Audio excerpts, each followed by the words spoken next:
Welcome to today's broadcast. No matter what kind of day you are having, please remember that God is big and He is good. He is bigger and better than you think.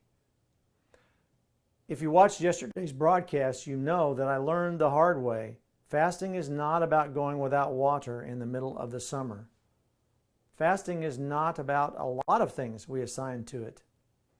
Before I became a Christian, when I thought about fasting, I thought of gaunt men and women who had gone on some kind of a hunger strike for some kind of a cause. But fasting, from a biblical perspective, is not about raising the awareness of a specific issue. Now, after I became a Christian, when I thought about fasting, I thought of men and women who deprived themselves of food and water to persuade God to move on their behalf.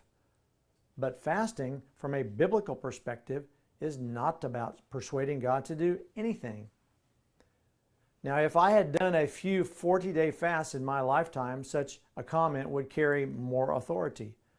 But I never made it to a 40-day water-only fast before realizing that I no longer had the need for this kind of fast under the new covenant relationship I had with the Lord.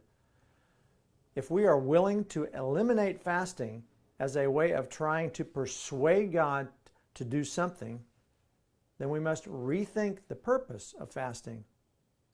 I personally know a few people who have done various 40-day fasts, from water only to juice only fasts, and I have the highest respect for these friends. Whatever their motivation, I am certain that God was pleased with their efforts. But I am also certain that their efforts didn't move God to do anything He wasn't going to do anyway. The fast under the new covenant is not about persuading God. First of all, why would we want to persuade God to do something that He wasn't going to do anyway? Oh, I can think of a lot of things that I would like for God to do, but I'm certainly not going to try to persuade Him to do them. To me, that is just plain foolish. By now, I know better than to want what I want. There's no profit in wanting what I want. I'm trying to get to the point where I want only what God wants, where His desires become my desires. We read in Psalms 37, verse 4,